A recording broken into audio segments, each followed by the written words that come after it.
10월 19일 화요일입니다. 지금은 밤 11시 55분 지나고 있습니다. 10월 19일, 무슨 날입니까? 여수 순천 반란 사건이 있었던 날입니다. 여수 순천 반란 사건에 대해서, 이름에 대해서 국군 14연대 반란 사건으로 바꾸자라고 했었던데, 실은 국군 14연대만 내에서만 반란이 일어난 게 아니라 그 지역의 청년들, 주민들도 합세해서 해방구로 만들고 경찰의 눈알을 빼내고, 물론 그 눈알은 비록 인공눈이었습니다. 그렇지만 이제 인공눈을 끼고 그걸 가리기 위해서 선글라스를 끼고 다녔던 순천 경찰서장이 보기에 꼴사 나와가지고 눈알을 빼내고 달리는 차에 비포장도로에서 그 사람을 묶어가지고 질질 끌고 다니고 뭐 그렇게 했던, 인민해방구를 만들었던 그 시절이 날짜입니다. 뭐 제주 4.3 진압하러 가라는 명령을 받고 난 뒤에 반란을 일으키고 반란 진압을 하러 가라고 했던 광주에 주둔하고 있던 국군 부대에서도 또 일부분이 또 반란을 하고, 경향신문에 보니까 여수 순천 같은 비극 반복되지 않도록 후세에 제대로 알려야 된다라고 했는데, 제가 이 글자 하나 놓치지 않고 꼼꼼하게 읽어봤는데 공산폭도라는 말이 없어져 버렸습니다. 이제는. 아까는 제가 여수 순천 주민들을 면책시키기 위해서 국군 14연대 반란 사건이라는 이름만 바꾸자고 했던 게 몇 년 전에 흐름이었는데, 이제는 아예 공산폭도라는 말이 없어져 버리고 인민항쟁 또는 봉기 이렇게 되어 있습니다. 여러분들, 항쟁이라고 한다면 무언가에 저항한다는 거죠. 그러면 상대방이 있다는 겁니다. 누구에게 인민이 항쟁을 하고 봉기를 하느냐, 거기에는 괄로 쳐서 의로운 이라는 말이 붙지 않겠습니까? 의로운 항쟁이다, 의로운 봉기다, 문장이 만들어지죠. 이승만 정권 또는 미군정이 처단해야 되는, 항적해야 되는 적으로 상정해 놓는 명칭으로 지금 바뀌어 있는 시대입니다. 오늘 신문 그 뒤에 보니까 또 박래군이라고 하는 사람, 인권재단, 4.16 재단, 세월호를 제주 4.3 폭동, 광주 5.18, 그리고 4.16 연대, 이렇게 요즘은 묶어놨습니다. 촛불항쟁 5주년 희망을 말할 수 있을까, 이렇게 이야기하고 있습니다. 박래군이라고 하는 사람의 이름은 제가 지난 탄핵 전에 강정마을에, 제주도에 해군기지 반대한다라고 하는 성황당처럼 만들어 놨더라고요. 그 좌익 시민단체들의 캠프를. 거기에 보니까 온갖 무슨 구호라든지 이런 팜플렛들이 붙어 있는데, 보니까 뭐 이정희, 저 누구죠, 백남기, 박래군, 이런 이름들이 쫙 그때 붙어 있더라고요. 그때 제가 처음 봤던 사람입니다. 이 사람 이름이. 이런 사람들의 글을 읽어볼 때는 같은 대한민국에 살고 있는 사람이라고 받아들이기가 상당히 어렵지 않겠습니까? 받아들이기가 상당히 어렵습니다. 이재명 이야기를 좀 해볼까 해요. 이재명은 합니다라고 하는 자기의 자서전을 에세이식으로 풀어놨는 책입니다. 무엇을 시작하든 끝장을 보는 사람,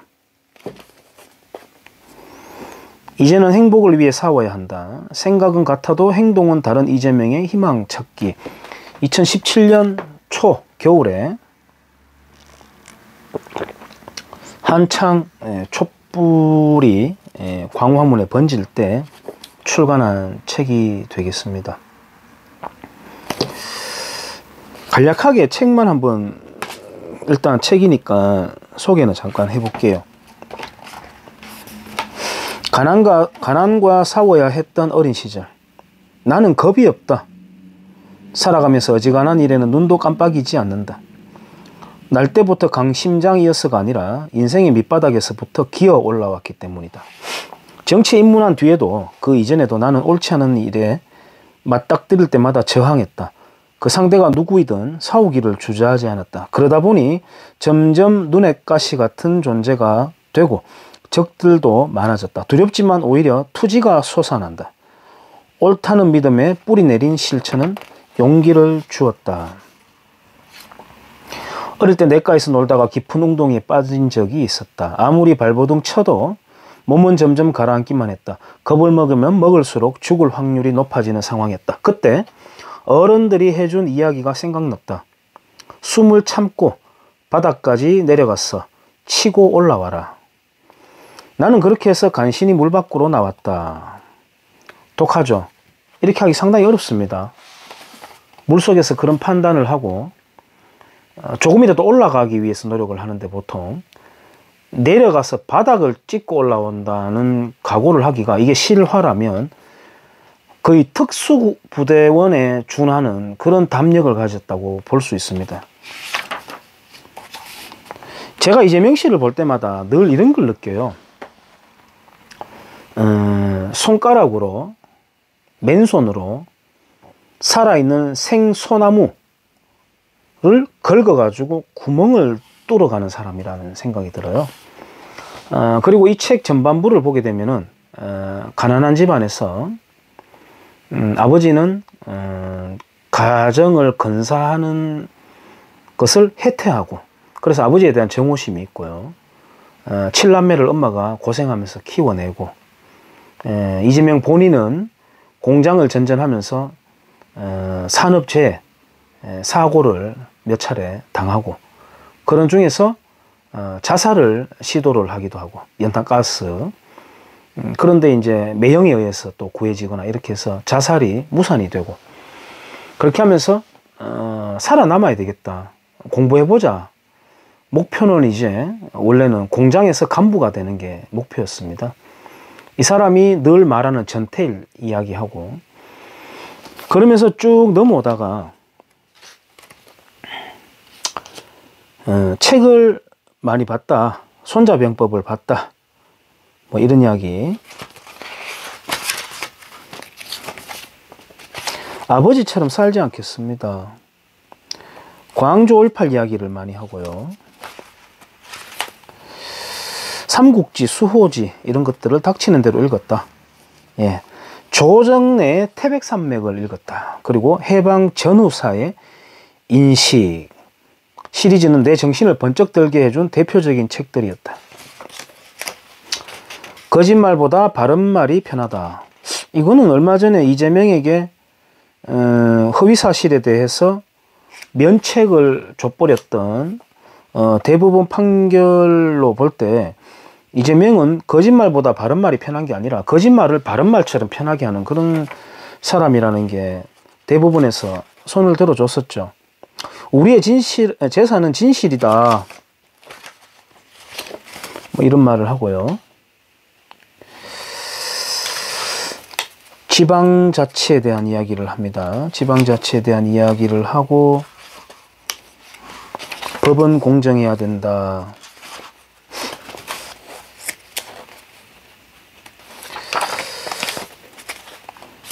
공교육의 전면적인 개혁은 이제 선택이 아니라 생존의 문제다.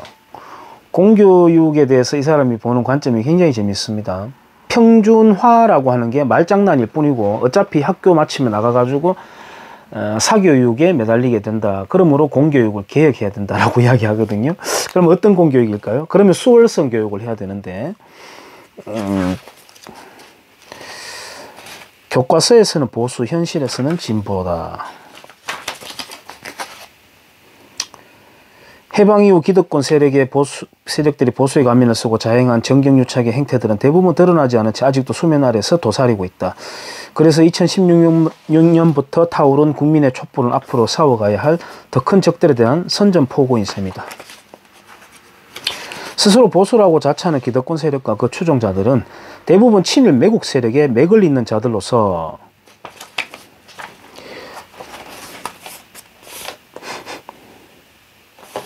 몰랐으므로 헬조선이잖아. 대한민국이 왜 이런가 이렇게 이야기를 하고 있습니다. 뭐 토크빌 이야기도 하긴 하고요. 지방자치야말로 민주주의를 배우는 초등학교라고 말한 바 있다. 토크빌의 미국의 민주주의에서. 예, 성숙한 시민들이 할 수 있는 말입니다. 성숙하지 않은 시민들에게 자치라고 하는 것은 마을 공동체. 오늘도 제가 올다가 보니까 마지막 차 이렇게 사범님 퇴근시켜주고 오다 보니까 이곳 경주가 이 영상 경주에서 보는 분들도 계실지 모르겠는데요. 막연한 보수라고 생각하는 사람 많아요. 이곳 경주를 또는 경북을. 그렇지 않습니다. 여기 경주하고 전라도의 전주, 광주하고 다른 점을 저는 찾지를 못합니다. 저는 모르겠어요. 그리고 꼬민운동을 벌리고 있는 지방자치 지금 얘들이 조례안도 만들려고 하잖아요. 이미 그거 경주에 많이 스며들어 있습니다. 제도적인 게 아니라 정서적으로 이미 많이 스며들어 있습니다. 그래서 마을 공동체 뭐 이런 거 있잖아요. 마을 재생사업. 마을 재생사업이라는 게 뭐냐 하면은 그 벽에다가 무슨 벽화 그리고 그럽니다. 벽화 그리는데 그 물감칠하는 그 팀들도 민간에서 경쟁을 통해 가지고 입찰을 보거나 이게 아니라 협동조합 체제로 만들어져 가지고 그 마을 벽화를 막 칠하고 그래요. 이곳 경주는 경상도 속의 전주 또는 경상도 속의 군산 또는 경상도 속의 광주 이렇게 할 수 있는 도시입니다. 그냥 유권자들도 막연하게 보수라고 해서 찍어주고요. 또 공천받아 나오는 사람들도 그냥 그 당에 보수 색채를 띈다고 생각되는 그 당에 공천받아 가지고 막대기 꽂아 가지고 공천됩니다. 예. 그래서 막걸리라도 한잔 할라 치면 뭐 막걸리 자리에서 그런 거 물어보는 자체가 술맛 떨어지는 이야기겠습니다만은 보수의 가치가 뭐죠? 야마 막걸리나 한잔 해라 이렇게 되는 겁니다. 예, 그런 도시입니다. 제가 우리 도시를 폄훼하고 무시하는 게 아니라 진짜 그렇습니다. 진짜. 자, 이재명 씨 책을 잠깐 살펴봤고요. 경북신문 감동의 휴먼 드라마. 이재명 씨가 이제 더불어민주당의 경선에서 올라서고 난 뒤에 경북신문에서 이렇게 웅장하게 이재명에 대해서 일대기와 함께 간략하게 이렇게 해놓고 있습니다.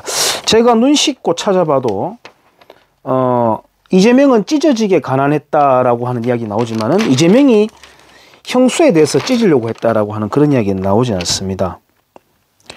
5.18 묘역에서 뒤늦게 광주 세례를 받은 이후라고 하고 있죠.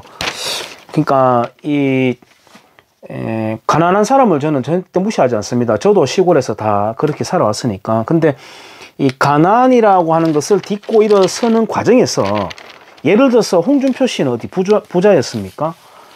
국민학교 시절에 2, 3만 5번 다녔던 완전 거지였잖아요. 근데 그 사람 말하는 거 한번 들어보세요. 자기는 부자를 미워하지 않는다잖아요. 이재명만 하더라도 헬조선이니 뭐 이승만 체제니 친일파 세력이니 해도 지가 이렇게 올라서는 그 자체가 대한민국 체제의 훌륭함을 온몸으로 증명하고 있는 거 아니겠어요? 온몸으로? 문재인 씨의 책 중에서 대한민국이 묻는다라고 하는 책이 있습니다. 거기 보면 문재인 씨 아버지에 대한 묘사가 나와요.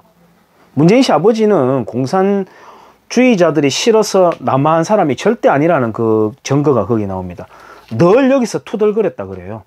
그럼 왜 왔죠? 아니면 다시 올라가도 될 텐데 늘 투덜거렸다 그럽니다. 이 체제에 대해서. 반면 문재인 씨 아버지하고 연배가 비슷한 시절을 살아낸 사람 중에 김재철, 우리가 동원참치라고 대표적으로 알고 있는 김재철 회장의 부친 이야기가 나와요. 김재철 평전에 보면 그 김재철 회장의 부친은 자식들 조금이라도 더 낮게 공부시키고 먹이고 입히기 위해서 술, 담배까지 싹 끊어버렸다고 하거든요. 누군들 남자가 좀 돈 좀 있으면은 눈도 좀 딴 데 돌릴 수도 있고 술도 좀 먹고 싶고 그래도 옛날 아버지들이 누런 월급 봉투를 담아오면서 기껏 통닭 한 봉다리를 시장 가서 누런 봉투에 담아오거나 아니면은 그냥 가져와 가지고 부인에게 전달해 주고 그렇게 다 살아온 거 아니겠습니까? 근데 지만 시대 정신이 있어가지고 그렇게 대한민국 체제를 비판하고, 문재인 씨 아버지.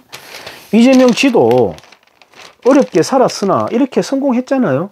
어쨌든 뭐 우리가 아수라라고 하는 그 영화의 빗대가 이재명을 표현합니다만 어쨌든 이렇게 왔잖아요. 근데 어떻게 체제를 그렇게 부정합니까? 북한에는 성분에 따라 가지고 아예 조선 체제 또는 인도 카스트 제도처럼 나면서 바로 성분이 결정이 되는 사회인데 어떻게 이 나라를 이렇게 부정할 수가 있단 말입니까? 어쨌든 경북신문은 경향신문 비슷한 신문이거든요. 예, 이렇게 실어주고 있습니다. 인권변호사라고 하는데, 여러분들 변호사 중에서 반인권 변호사 있습니까? 변호사 중에 반인권 변호사 있습니까? 조선일보 국감에 나와가지고 피켓을 앞에 놓고 있습니다. 돈 받은 자는 범인이다. 작물을 나눈 자는 도둑이다. 이래 놓고 있습니다. 한참을 생각해야 되는 말이에요. 한참을. 어쨌든 이 범인과 도둑을 만드는 기획안을 처음부터 누가 같이 설계를 했습니까? 돈 받은 자가 범인이고 작물 나눈 자가 도둑이면은 지는 두목이잖아요. 근데 이렇게 떡 해놓고 있습니다. 눈 하나 깜빡 안 하고 딱 앉아 있습니다. 아까 제가 말씀드렸죠. 책에서 이재명 어릴 때부터 살아온 그 딱 배경이 되는 그 문장 하나. 그 다음에 제가 느끼는 이재명은 공산주의자도 아닌 것 같습니다. 제가 느끼기엔 그것도 아닌 것 같습니다. 무언가에 대한 정오심을 갖고 있어요. 마치 히틀러가 열등감을 극복해내면서, 그리고 자기가 열등감을 치유해주는 하일 히틀러를 군중의 열기와 함께 스스로가 계속해서 자각하면서 최면에 빠지게 되는 그러한 심리 상태를 저는 갖고 있다고 생각해요. 그러니까 문재인은 내일 아침에 오느라고 할 정도로 위험한 사람이다. 그런 저는 심리적인 느낌을 갖고 있습니다. 경북신문 이재명 이야기요.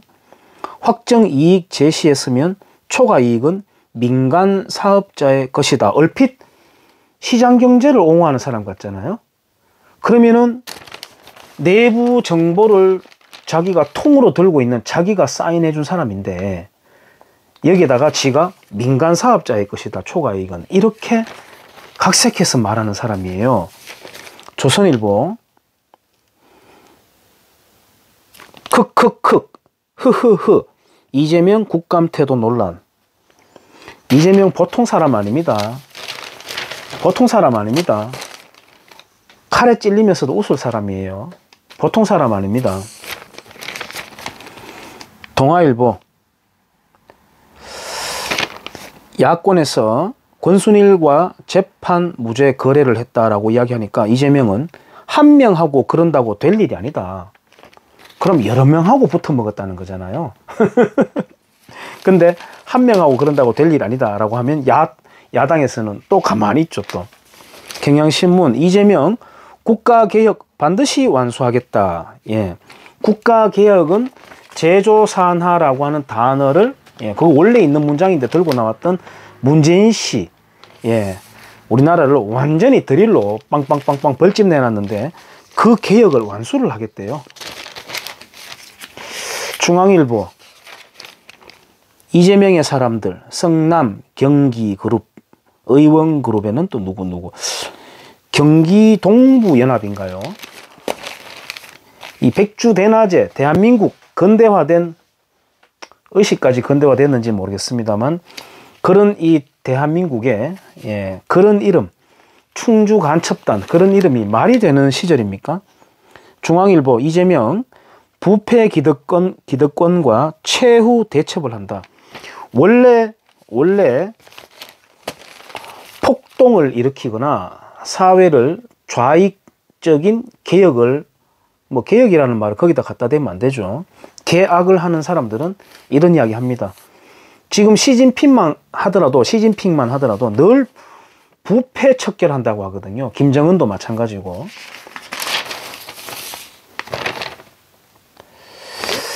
매일경제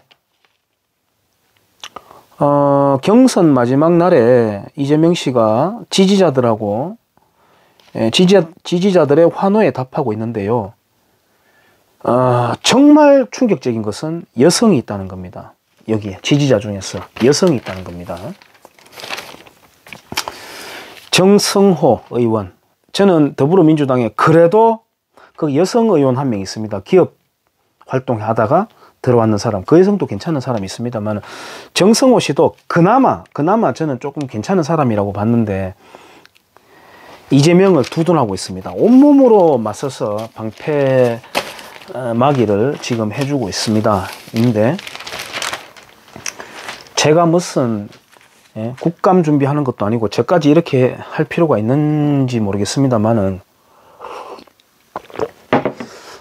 이거 한번 보시죠. 죄송합니다. 모니터가 작아가지고. 뭔가 말하자면 그 연배나 그 경력에 비해서 좀 너무 빨리 가시려고 하는 거 아니냐라는 거에 대한 그 걱정을 하는 사람도 있었는데 의외로 아니다, 반대다.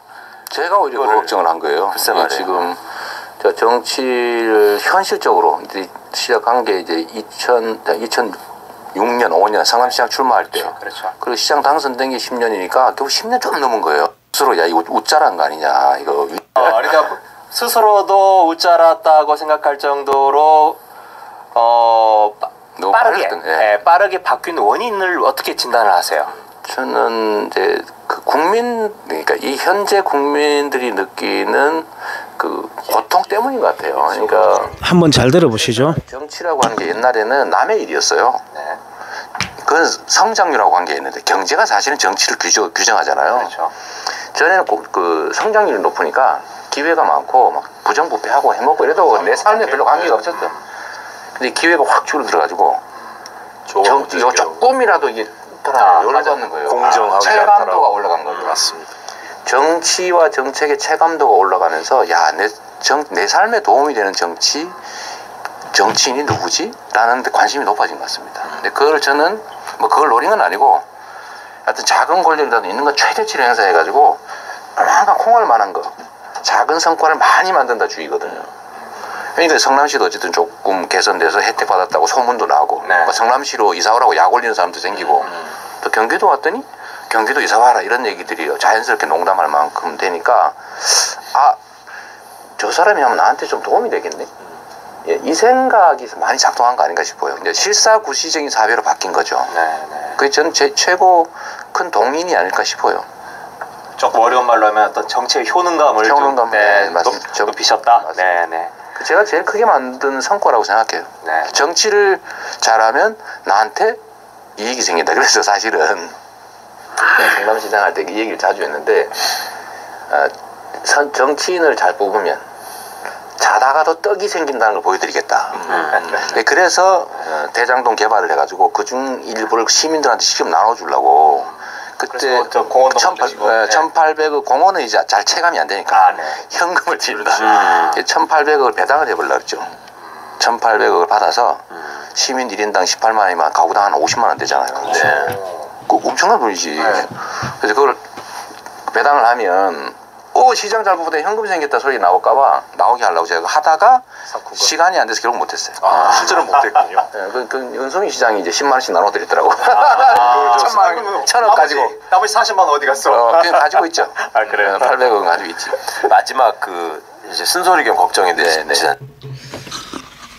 한번 보셨습니까? 이 사람들의 발언. 저는 이 유튜브 채널 안 봅니다. 안 보는데 인자 금방 앉아가지고요 마치고 이재명에 대해서 그래도 저것끼리는 무슨 말을 하는지 한번 들어보고 싶어가지고 검색을 하니까 요게 딱 나왔는데 여기서 저는 두 가지를 지금 국감 끝났습니까? 이재명에 대해서는 돈 관련된 이야기 나오는데요. 여기서 실마리 풀어나갈 소스가 있는데 그거는 이제 뭐 국민의힘이라고 하는 의원들이 할 몫이고 이 사람이 이런 말을 하죠. 먹고 살만할 때는 사람들이 현실 정치에 별로 관심 안 갖는다.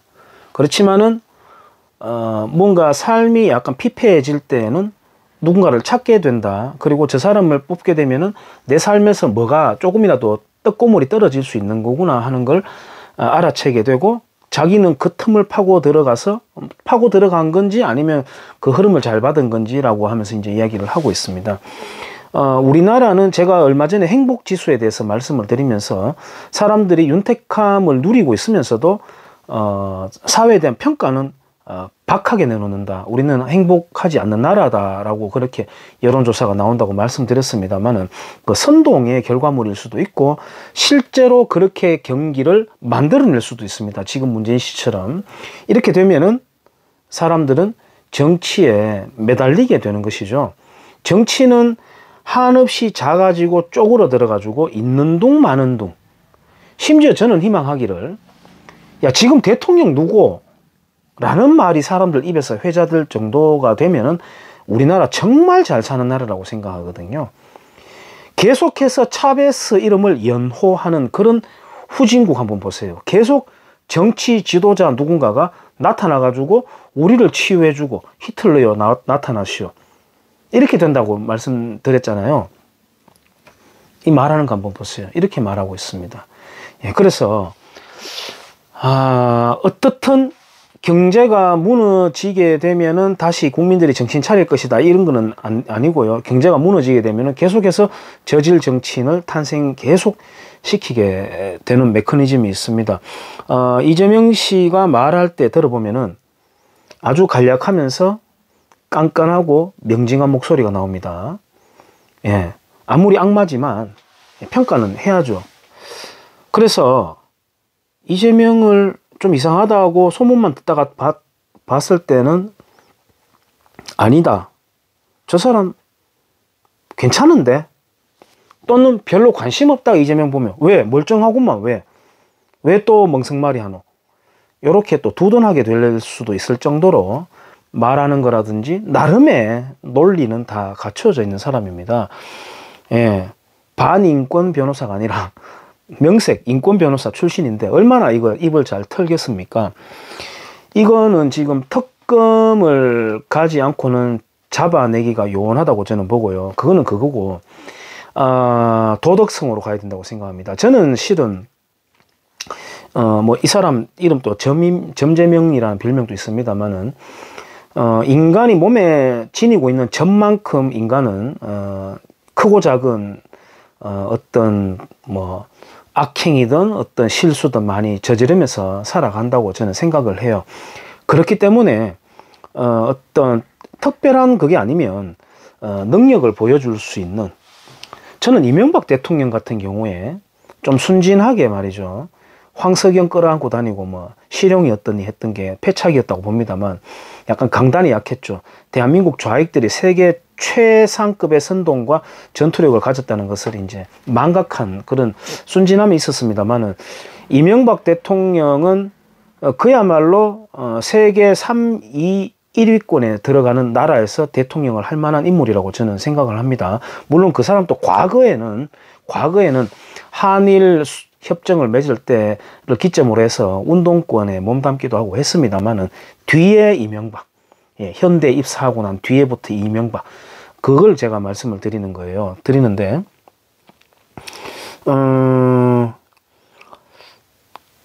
도덕성으로 가야 됩니다. 이 사람은. 그거 아니면 잡을 재간이 없습니다. 아까 제가 지지자들 중에서 여성이 있다고도 말씀드렸는데 충주 간첩단에서도 북괴에다가 이재명을 좀 될 수 있도록 좀 밀어달라고 하니까 북괴에서 응답하기를 좀 더 지켜보겠다라고 했던 그런 정황도 이제 얼마 전에 나왔지 않습니까? 나왔는데 글쎄요.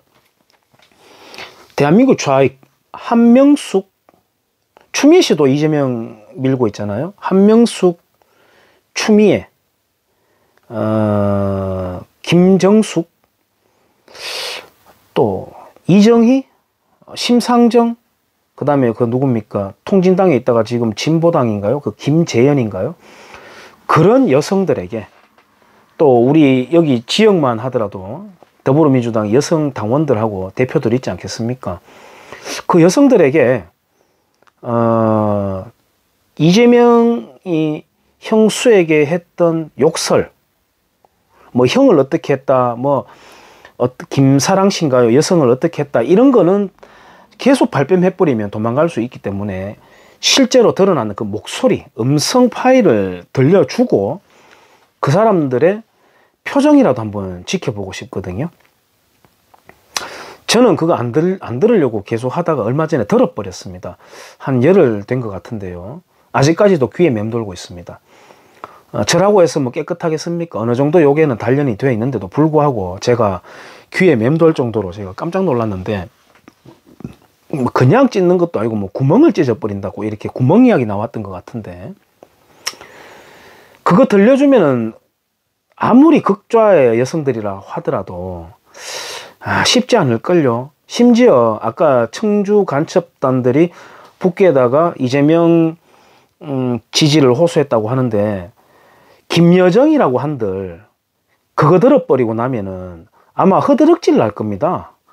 야, 이건 아니다 싶을 겁니다. 김여정이도, 야, 너가 남조선 에미나이들, 너 남노당 너희들 인물 그렇게 없냐, 우리가 한 명 내려보낼까?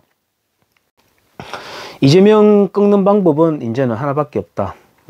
그 대장동입니까? 그 화천대유입니까? 그거는 특검으로 할 수 있으면 하고, 정 안 되면 이재명 욕 파일 정말 전국적으로 뿌려야 된다. 어쩔 수가 없다. 저는 우리 도장에 그 20대 초반에 여성 사범이 있습니다. 그 사범한테는 혹시나 그거 돌더라도 절대 듣지 말라고 했습니다.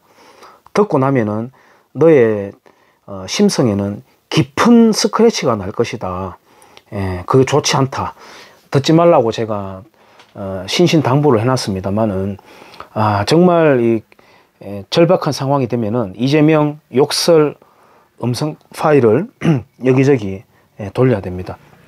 그 사람들 지지하는 그 지지층에 가서, 특히 여성들 앞에 가서 다 그거 들려주는 겁니다.